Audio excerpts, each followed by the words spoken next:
Good morning! Good morning. Oh, come on, guys. Where's your enthusiasm? Once again, good morning! Good morning. Oh, come on. I see you smile. Oh, Derry, this is as good as I can do at 9:10. No. Turn it on. Good morning! Good morning. All right. That's better.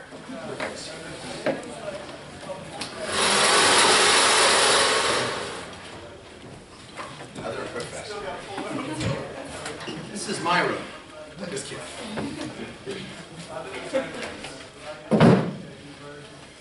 All right. Today, how to persuade other people. Starts today. To do that, surprisingly enough, you need to know more about yourself in order to persuade others. So today, I'm going to ask each one of you to adopt DISC, D-I-S-C, as your method for understanding your behavior, and more importantly, the behavior of others.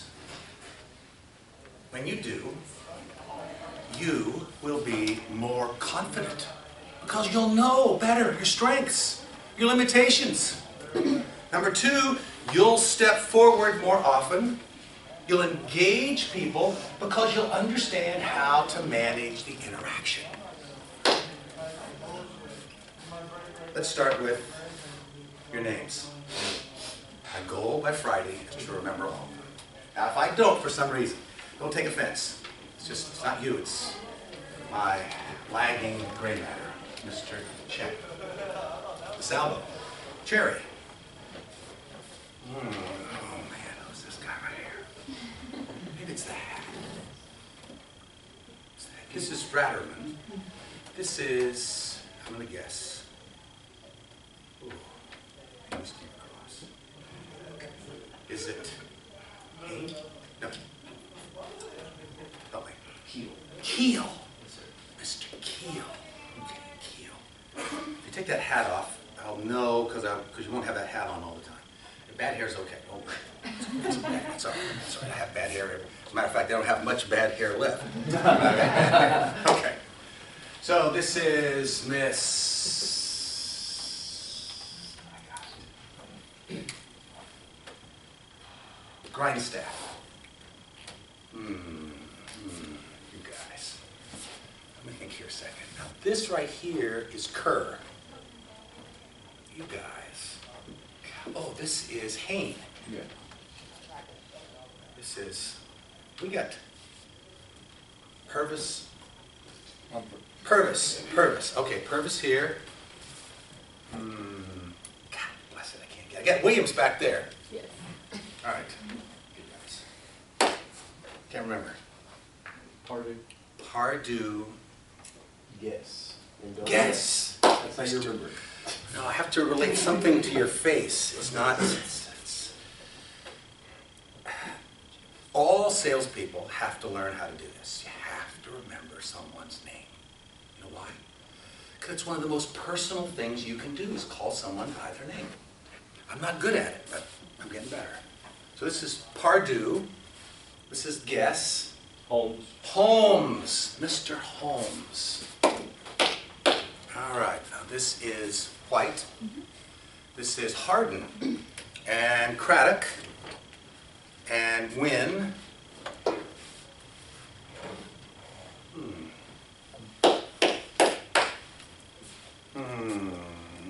It's Lawson right there. That's Ledford. Were you here in the first session? Did you listen to my first lecture? I haven't, sir. Send me an email, because I want you to understand my syllabus. Okay. Send me an email. I've got a copy up on YouTube. I'll send you. Just came in. Brandenburg. Dude. Rodriguez. Oh, new student. Mr. Steen. Gallenstein. Stein or Steen? Steen. Okay. Mr. Fultz. Mr. Hayward. This is Grunberg. This is James. same name, first name and last name? No, it's, I can't remember. Miss Thomas. Miss Thomas. Thomas. All right. I got my goal is to get them all by Friday. So, how many of you have ever met someone you didn't like? Right? What are you talking about? Just this morning I went by one, right? So, Mr. James, what did you do? What do you do when you meet someone you don't like? Gracious. That was your worst fear, wasn't it? I'm going to pull out this clicker. So this time we're going to have someone click who, let's see, click. Miss Grace. Right, practice. You got to be ready too. Yeah, exactly, they'll come right out. Now, because for Mr. Gallenstein's, for him, we're in charge of the image that we project. We should be in charge of the image that we project. A lot of us don't realize it. So out of our mouths come words that interfere with the communications, with someone hearing us and taking action on our recommendations. Those things are called non-words. Like, right. So, you know, we're going to get rid of those in this class. Everyone decided here that they did not want to walk across the stage at graduation and not be seen as a professional versus a college student. Would you have that same goal? Okay. So today, Ms. Grindstaff is going to click every time a non-word pops out, just to remind you, not to embarrass you, not to make you feel silly. It is much better, isn't it, to feel silly now than miss an opportunity later. That a non-word may cause a recruiter to go, oh, not another college student. Right? So, you've met someone you didn't like. Tend to ignore them or not make their presence known. Sure. Back away. Oh, who's this person? Ooh. As a matter of fact, you can generalize that. Anyone who's not like me is weird. What? Could that be? Anyone who doesn't act like me, I deign to be weird? In fact, this is what lots of people do. They look for people who are like them, and they go, oh, wow, nice to meet you, Mr. Duke. Nice to meet you, sir. What happens if someone's not like you? Well, the question is, have you ever purchased anything from someone that you didn't like?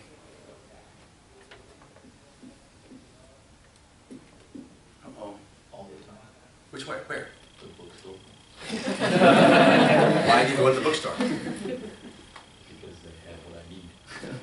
Because it's the only place to go, it's the closest, it's convenient. So what we do is you want to go all the way out to Walmart, or something. If someone has a monopoly, like Walmart has a virtual monopoly on low prices. I go to Walmart. I like low prices. But I can't find anybody to help me. So that's the trade-off I make. Right? Otherwise, I buy on Amazon. I got an Amazon Prime account. It's click, click. Every time I can order it, they deliver it. Oh, incredible service. So if we have a choice, do we buy from someone we don't like? No. Now, you are going out into the business world where in order for you to get what you want, someone has to say yes to something that they don't want that you do. So if we only buy things from people we like, what does it say to you, Mr. Ledford? If we buy things from people we like, You connect the dots then. that's all we're going to buy is from people we like. Yeah, so what does it say to you trying to persuade someone else? You'd better be Likeable. likable, right? Oh crap. I mean, I just can't go through life going, oh, No, I don't want you. I have to go through life saying, oh, you're different, but like me. So how can you be likable to different people? Welcome to session 2. Would you open up your profiles?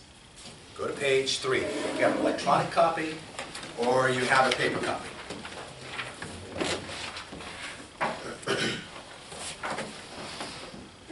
Oh, we have a spray now.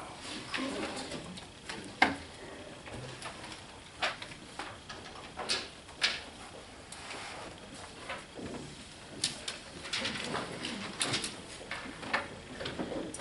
First of all, let's talk about what we're not going to talk about today. Okay? This is really important. We're not going to talk about how much education you have. I'm not going to talk about that. We're not going to talk about how much intelligence you have. That's not the subject. We're not going to talk about how you're motivated. We're not going to talk about that. That's Friday. Today we're just going to talk about how you behave. This is the outward manifestation. You can detect how someone behaves just by watching them. And with this structure I'm going to teach you, from now on, you'll be able to watch and go, oh, I get it. So that we can predict what someone's going to do just by watching them. William Marston, in 1923, wrote a book called The Emotions of Normal People. 1928. He predicted that every human being's behavior is a product of 4 factors. He said, if this represents someone's behavior, he said you could divide their behavior into 2 hemispheres. The first one being the extent to which they are task-oriented versus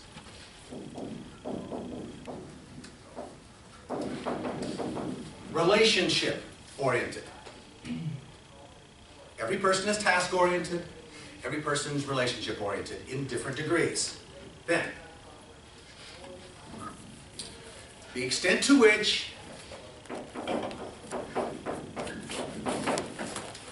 they pursue it actively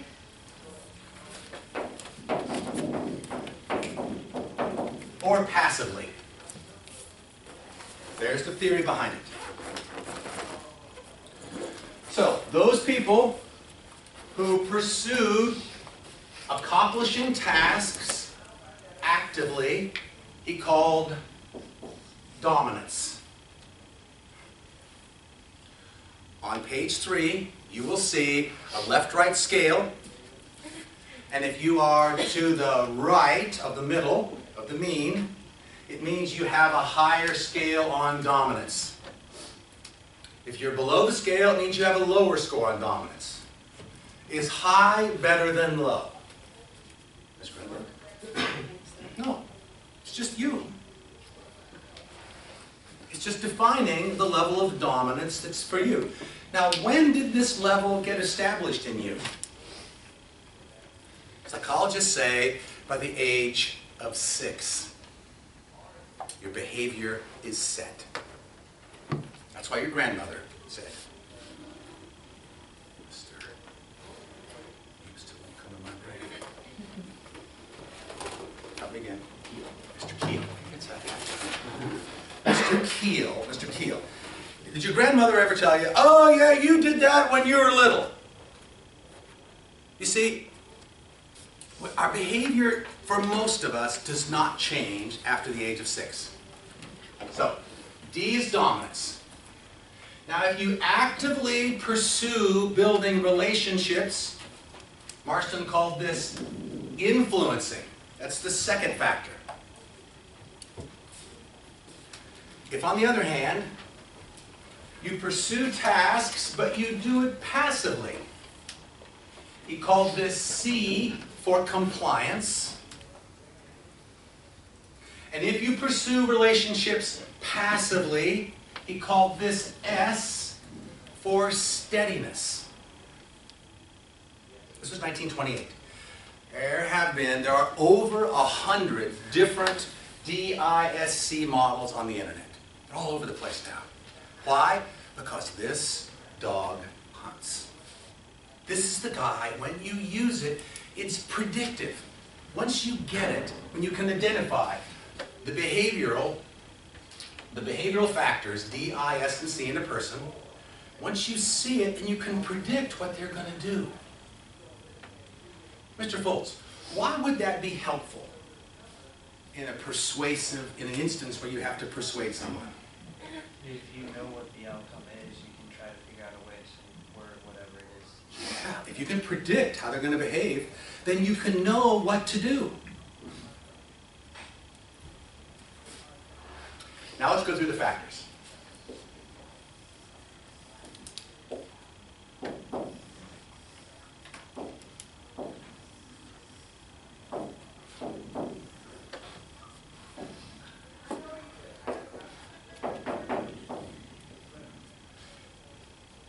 Let's start with the D factor. If you to the right on D, that means this is the problem factor. And that is, the higher the score on the D, the more the person wishes to solve problems. Take action. Get it done. Do it now. Push it. How many people have a D above the midline, to the right of the midline? Okay. Now, the emotion that's attached to dominance is anger. Now, who has a low D? Mr. Keel. My D is about 95. Emotion that unintentionally, if I'm not careful, I express anger by my impatience. Why didn't you get that report done? How's that feel?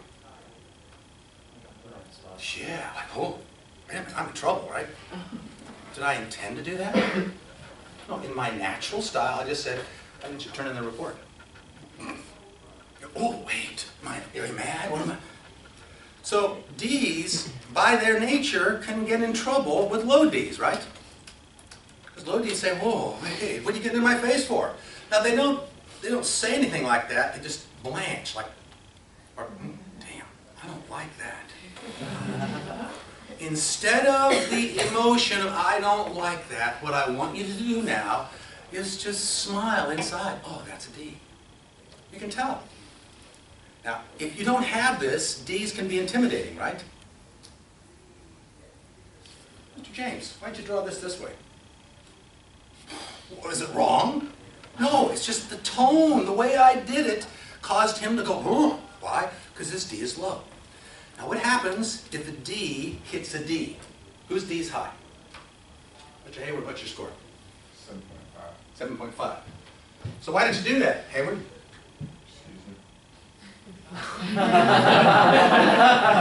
right back, right? Comes right back at me. Low D's. Did you see that? See, what do you do with a barking dog? You bark back, right? Two barnyard dogs. One goes, har, har, har, har. The other one goes, har, har, har, har. Well, that's how they get respect. So if you step back, you go, ooh, D goes, hey, I got this one. Right? Questions on the D? We're just starting to have fun. How about the I? The I is called influencing. It's the people factor. So when you're high in the I, it means that you like to engage with other people. Anyone here above a 9? Ooh, Mr. Holmes. If you're above a 9, it means that you like to talk to people so much, you can't shut up. Might be true. Right. It's like, oh, when you, especially with a friend or something, to get two high eyes together, one interrupt the other. As a matter of fact, high eye conversations don't last very long. Because if you can't talk, you don't like it. So you say, I'm not dealing with this person. Heck with that, I want to talk to someone who'll listen to me. I hate it when people talk too much. Because I can't talk. Right. Now, this is natural. Like, oh, yeah, this is me. Now, high eyes want other people to like them. And they want feedback. So high eye will say, how did I do on that? Oh, you did fine. I did. How do I look? Oh, you look fine. I do. Give me more feedback, right? More feedback, more feedback. If I don't get feedback, how do you feel? High eyes. Miss Cherry? Well, mine are kind of different. I have Your high eyes blood low. here, or- I want you on looking at natural style. Natural style. That's the real you. So your eye is a little, it's high, right? Yeah. So when you can't get feedback from someone, ask a question of someone and they just do this. Yeah, like, well, why aren't you talking to me? What they worry about is, you don't like me. Is that true? No. In most cases it's not. But this is what high eyes want. This is what they overuse. D's overuse impatience. High eyes overuse talking and wanting to be liked. So if you're going to engage with a high eye and you say, good morning, Mr. James says, good morning. See the smile come out? Oh, little eyes right there. I can say, Mr. James, how you doing? Good, good. See, he likes that. Now watch this. Mr. Do is a low eye. Mr. Do, right? Mr. Do. Hey, how you doing? He doesn't like this. Right? What are you after, you know? Low eyes don't like all this talkativeness. Low eyes, raise your hands. Right? So how do you relate to someone who won't relate to you? Don't do it your natural way, high eyes. Hey, how you doing? Oh, crap. If you don't get a reaction, lower the eye. Mr. Do, nice to see you this morning. As well. They tend to make their presentations in a monotone. Mr. Do and I are going to have a conversation. He makes his first presentation. And low eyes, Mr. Shen, the same thing. Because they tend to deliver like this. No emotion. The emotion attached to the eye is emotion. You're happy when you're happy, and you cry, you show your emotions. Both of these are active, so you can see them. If you can't see someone's strong behavioral tendencies, by definition, it means it's probably not a D or an I. It's probably over here. Questions at this point? Come on, ask me.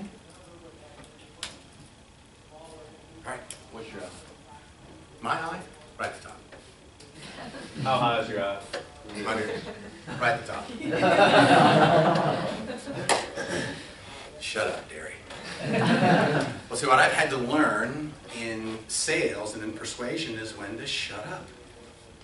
If that doesn't serve me meeting the needs of buyers, I hush. How do you do it? You do ask questions. If you're asking questions, you're not talking. S. S stands for steadiness. This is the pace factor. So when you're high in the S, up here, slow, steady, methodical pace. Person likes to take things one at a time. hates conflict, wants everything to go well. Strong attachment to family, good friends, great listener. What if you're down here? Like right there. With the steadiness score, if it's... Oh, that's a like, pretty good one. Are Are we clicking yet? my bad. Thank you, Ms. Grindstead. When it's high, it means that you like, you said that it means that you like, or, yeah, that you like conflict. With the with the steadiness. This D's really relish conflict. Or that you I like hate to fight. conflict. Yeah, steadiness means that you hate conflict. Right. Oh, and does that mean just with, like, involving yourself or involving other people? Yes, or? yes. Okay. The emotion attached to steadiness is no emotion. Who have dominant S's here? Raise your hands. Okay, good. Don't like conflict.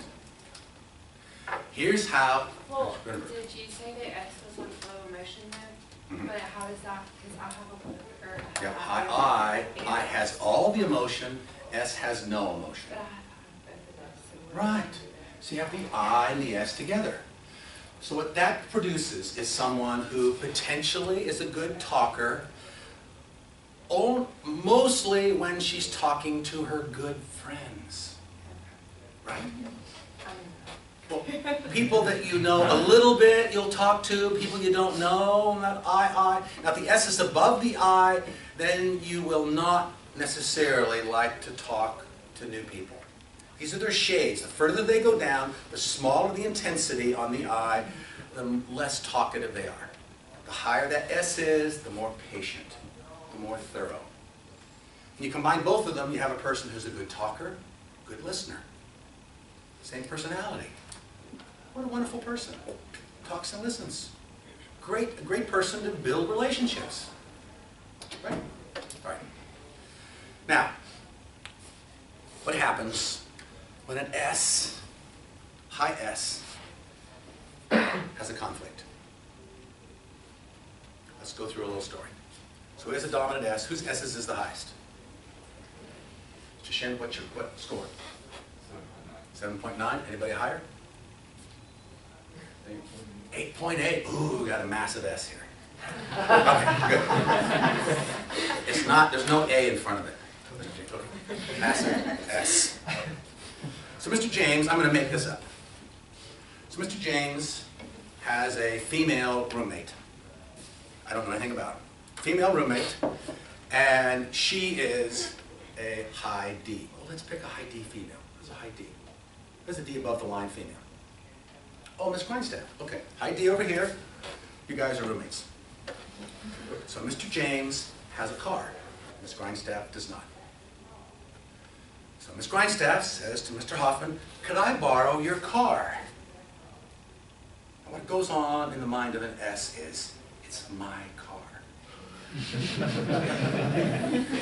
And a low S, is your S low? Well, that's a good one. It's right in the middle. In the middle, but the D's up above it. Okay, D's above the S. There's more D than S. That means she wants to get things done. So she'll say, why not? Well, I don't want you to. How do I say that and not have any conflict? That's what you're thinking. Like, oh boy, what am I going to do?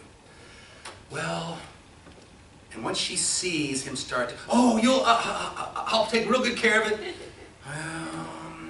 Very possessive. Matter of fact, when Mr. James is sitting right here, he'll come in a little bit early because this is his seat. Okay? This is his seat. Now, low S goes, I'll sit anywhere I damn well please. Like Mr. Hayward, you decided to sit there today, right? Is your S low?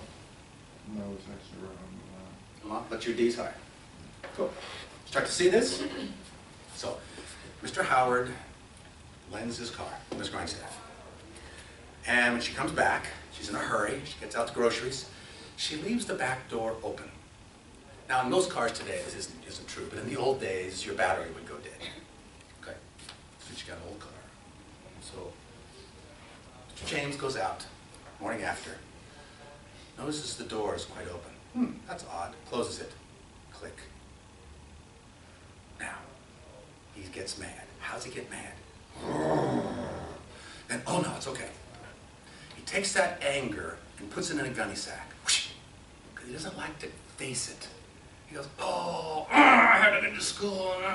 Now, it was Miss Grindstaff. She would open the door. Hey, you left the window open. Right?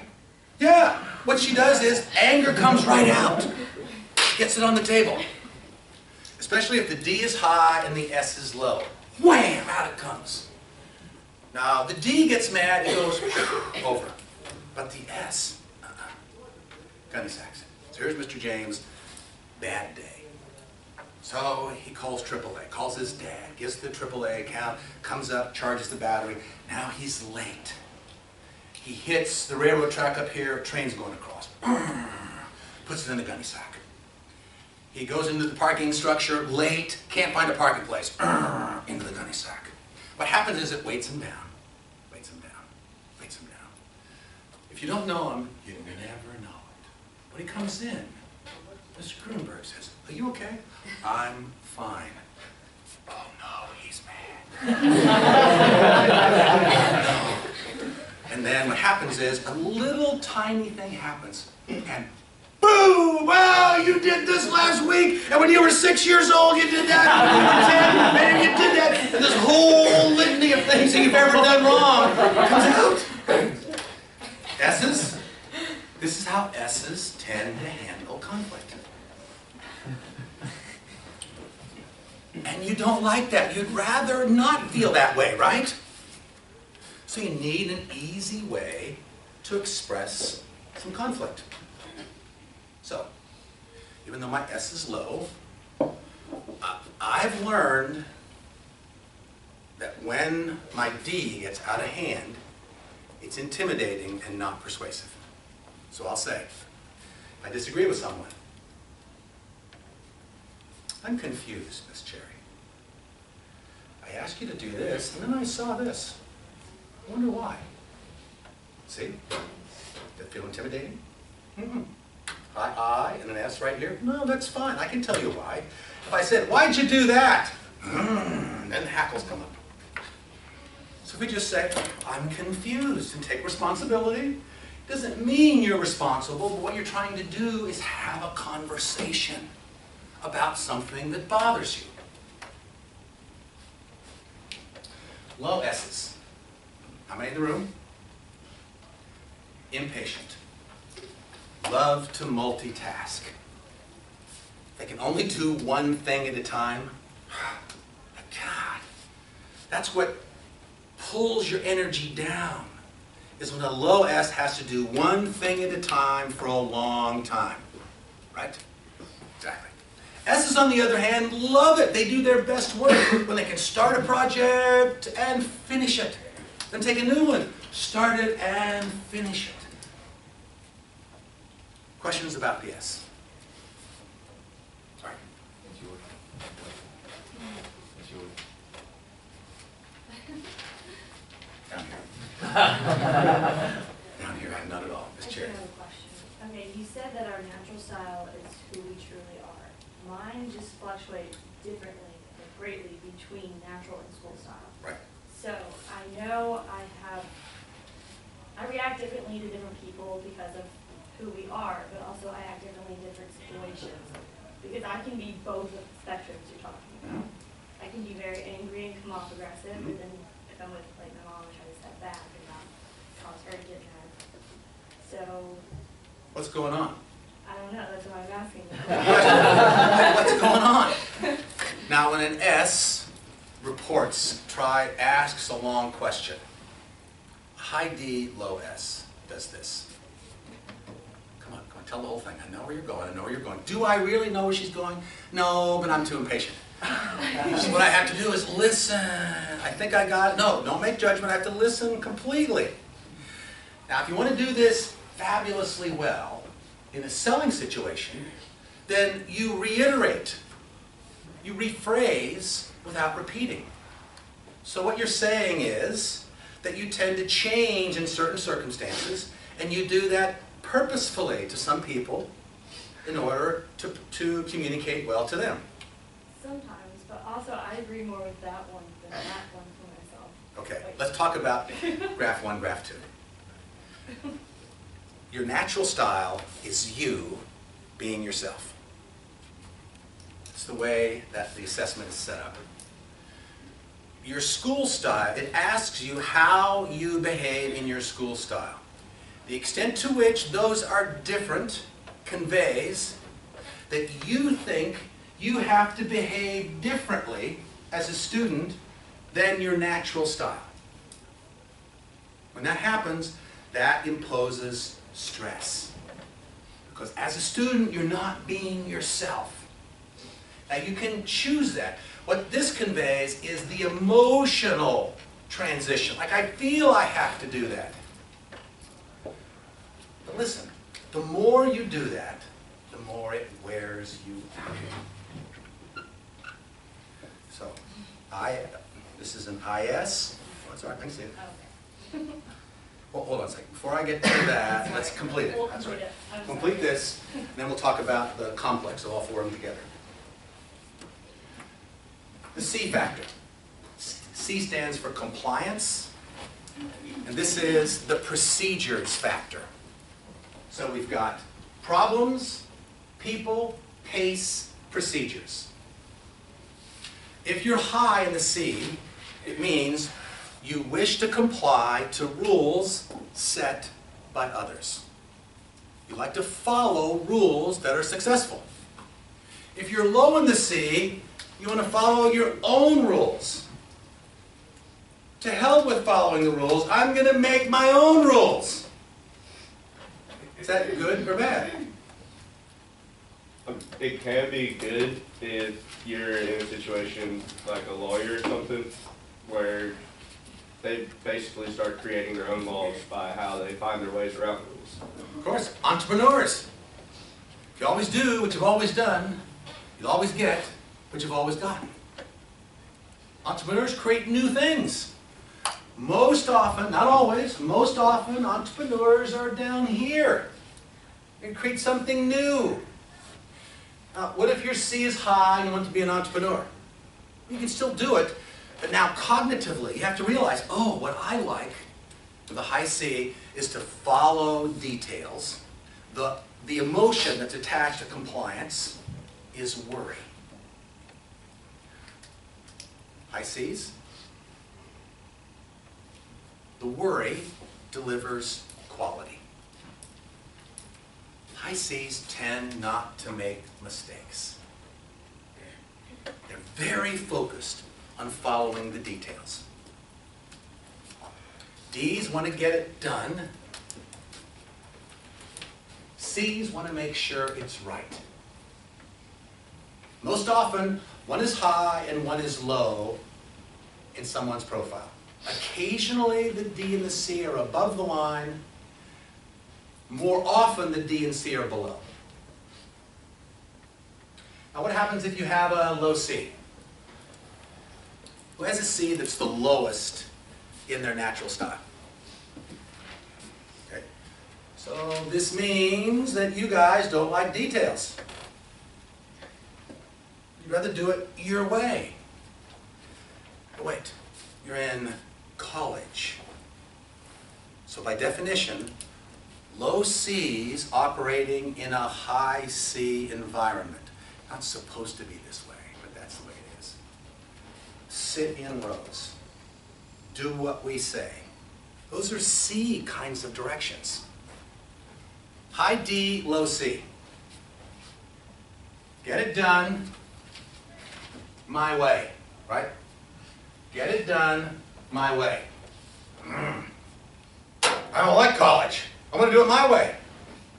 Anyone with a high D, low C that's ever had that feeling? Yeah, all the time, right?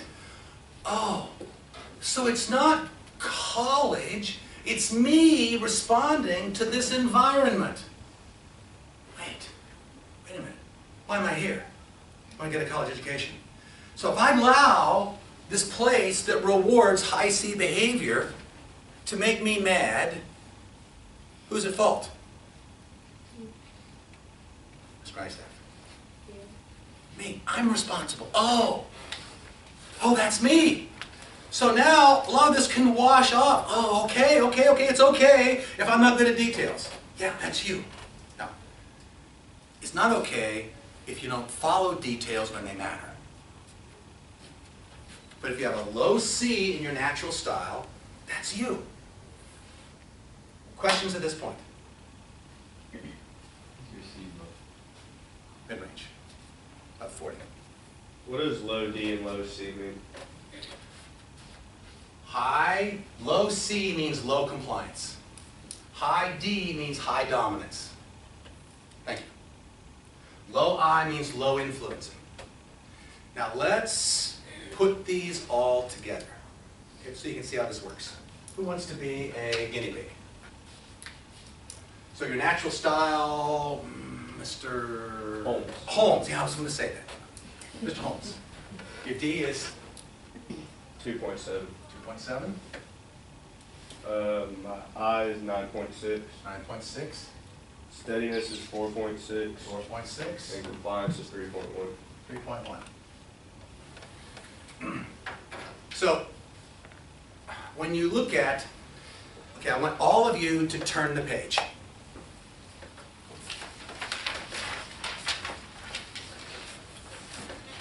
Now we can look at the behavioral tendencies based upon the juxtaposition of these 4 points.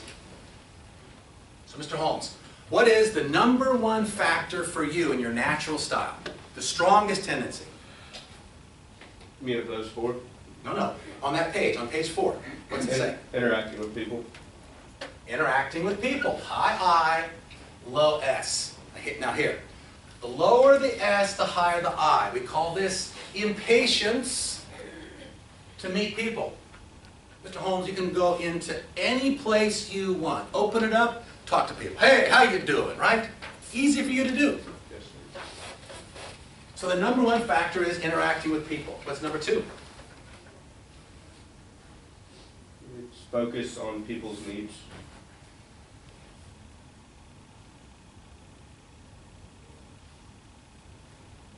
Yeah, I don't know. Does that say, what's your score? 8.3.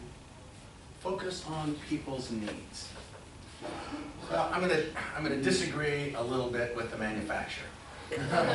You can talk to people well, but where you have difficulty is listening well. You're a good talker, and sometimes when you get talking, you forget to listen, right? So your S is low. This is an impatience to meet people. The people who best understand, listen to people's needs, are people who have higher S's, because they listen well. If you drop the I and you increase the S, we call this focus, concentration. The ability to focus on one person or one task, not talk, just listen. Anyone have that relationship? High S, low I. Is that correct, Mr. James? Yeah. Now, high I, low C. Persuade people to my point of view, right? Low C, low compliance. Persuade others to my point of view. One of the things that you're going to love about my course, Mr. Holmes, is I'm going to help you become more persuasive at the podium in front of other people. And when you get this, not only can you talk, which is easy for you, but then you'll understand all the mechanisms to not distract an audience from your message. What high I's tend to do when they talk is like this. We talk about this and that and the other thing and whatever comes to mind. That bores people to death. That's what high I, this person right here, when 1 factor is above and 3 are below, it doubles the impact of the high I. That means not only are you a good talker, but boy, when you get going, man, you gotta be careful. Because you talk so much that people, if you watch body language, you'll see people going, how do I get out of this? Because you're talking so much. I like to think I'm interesting.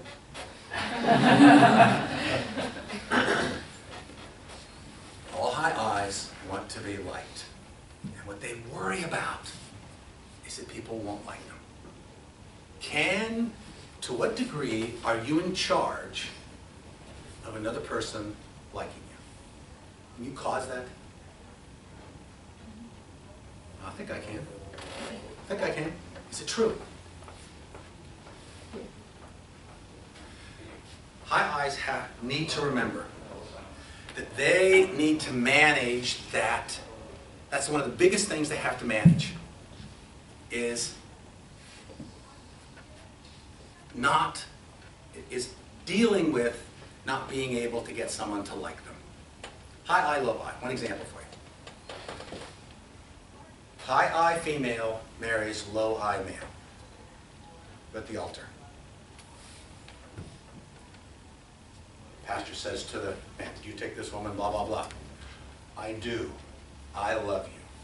High eye goes, "Oh, yes, yes, yes, yes." Oh, tears. Okay. So, pastor says to the female, "Do you?" "Yes, I do, I do, I do." "Oh, I love you so much. I love you so much." "Oh, like crazy, you know." So now they're walking down the aisle. The high eye leans over to the low eye and says, "I sure love you." The low eye doesn't say anything. Back at the church, the high eye bursts into tears. "I married the wrong person." Low eye says, "Don't you love me?" He said, "I just told all these people, in front of all these people, I love you. Isn't that enough?" High eyes are attracted to low eyes. That's the way it is, guys. High D's are attracted to low D's. It's opposites. So high eyes, the person that you're attracted to, you can't expect them to give you all the feedback you want. That's not why you were attracted to them. High eyes want someone to talk to who'll shut up. Right, Mr. Holmes? Yeah. So I can talk. The low eye says, "Wow, you can just talk to anyone. I like that. I can't do that." Is that like scale reading? As in, like I6 is I4 and I10 is like I1? Or If you're asking me, the further these are apart, the stronger the tendency? Answer is yes. If you have a 4 to a 6, the tendency is less. Now, I'm not saying that if you have a relationship with someone that two eyes can't have a relationship, but one of them has to shut up. And two D's have a relationship. This morning, I called one of my former students. This is no kidding. He came back, introduced me to his wife. We went out for dinner a month ago. So I called him this morning because it's his birthday. I like him. I called him. He butt calls his phone. And he and his wife are having a conversation. I'm just, butt call. Guess what they're doing? They're fighting. Well, they're disagreeing. This is what D's do. D's like to disagree. As a matter of fact, their humor is to make someone feel silly. That's what they do. So they kind of like it, if they can tolerate it. I've only met 4 couples in my life, 25 years, that have stayed married as high D's. Most of them blow up because they can't figure out how to have a decent conversation. Was class over in 5 minutes? All right, we're in good shape. Now, your assignment between now and Friday. I know tomorrow is Thirsty Thursday. What I want you to do is when you go to the bar and order an adult beverage, this time I want you to look for disc factors. I'm going to show you what they look like right now. So once you see them, you can go, oh yeah, there's one right there. Now your mind's going to start going like this. So how did D's mow the lawn? Big mowers, fast. John Deere, run over anything organic. Let's do it. Over here. When you're done with the mower, what do? You put it away. That's done. End of the fall, you just put it away. In the spring, you start it. Swear words. You won't start. Kick it. That's what D's doing. It's your fault. How about eyes? How do they mow? Headphones. Love. Gotta have fun, right? Hey, do it over this way, over here. Next door neighbor goes, hey, Jenna. Jenna. Oh, hey, how you doing? Leave them all running. Hey, how you doing? You want to talk over here, right? If you can't talk to people, because that's the most important thing for a high eye. How about S's? How do they mow?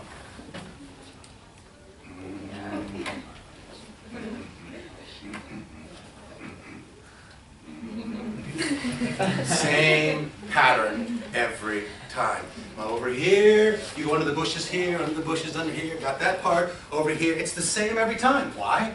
Because it's the routine that produces a great lawn. How about C's? They hire someone to do it. However, I was in a session once where a high C sat right here. I said, sir, after you mow, what do you do with your mower? He said, I wax it. I laughed out loud. He said, is something wrong with waxing my mower? Oh, no. Low C, high D, I would never wax the son of a gun. You just boot it in there. Now my wife, who is a high C, has persuaded me. I gotta take the grass off of it. You know, before I put it in the garage, because you put it in the garage with grass in it, grass gets in the garage, right? Well, I get that. Does that occur to me naturally? No. Because the purpose was to mow the lawn. And I got the lawn mowed. Now, number 2. How do the different styles hail a taxi? D's. Taxi! Hey! Stop! Or, if there's an S there that's a little slow in opening the door, the D goes, hey, look at that! Get in the cab, boom, see ya! New York City is full of high Ds. How's an I hail a cab? Watch for the taxi cab driver. Get his attention. Hello? Oh, he doesn't like me. Why didn't he stop? Oh, that person didn't like me either. How about an S? Where do the S's go to get a taxi? The cab stand. It's where the taxis stop. No conflict. You figure out where that is. You set your schedule ahead of time. You get there. You know how long the line lasts. You wait very patiently. Get in a taxi and off you go. How about C's? What do they do? What? No, they'll walk. Uber, they call ahead. Make sure it's there. They want to make sure it's of high quality. And one more, where we're going. What do the different styles do at the bar? How can you see them? D's, raise your hands. Mr. Guess. Mr. Guess. What do you order? Bourbon? Bourbon and Coke. You didn't order makers. Bourbon, cheaper. And you ever do shooters? Sometimes. See, D's want to get there fast. I'm ready! What do D's want? Oh, Jaeger, shoot the Jaeger. I'm ready now, here we go! And out comes the D. What do I's order? Splitting the pitcher. What's that? I'm splitting the pitcher. Splitting the pitcher? Yeah, my friends. So the bartender says, would you like to try a Tahiti bumpy blum? What's that? That's something new. What do you have? Oh, that sounds great. I'll have that. How about S's? Dominant S's? I don't know if you all drink alcoholic beverages yet, but what do you tend to order? Oh, yeah. You go to the bar. I'll have a beer. Do you have wine? No. Do you have bourbon? No. I'll have a beer. Same thing. Every time.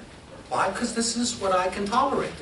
I'm trying to, no conflict. I'm not going to get, you know what? Now what is C's order? Was James Bond a high D or a high C? How many times did he get shot? Get shot? No, he didn't get shot. He gets shot at, but he never gets shot. D's go boom, boom, boom, right? Shot, hit me here, I'm going to still fire, right? No, C's are careful. They don't want to get shot. C's order quality. What was James Bond's drink? Shaken and not stirred. Would you order a martini like that? Shaken and not stirred. Oh, give me the vodka. Okay, today,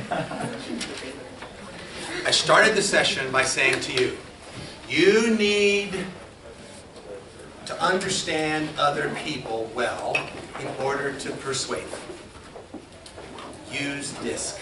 Start today. Start watching your roommates. Oh, I got that, I got that. And to the extent that their behaviors piss you off, who's responsible? Me. That person's just being himself. When you get this, oh guys, I'm telling you, a big burden lifts from your shoulders. Because most people are just being themselves, and they simply interact with you in a way that causes you conflict. No more. Friday, we're going to talk about motivation. If you think, not everything you see in a person represents behavior. Now we're going to go inside and help you understand how you're motivated and then how other people are motivated. A critical element to understand how to persuade them. See you on Friday.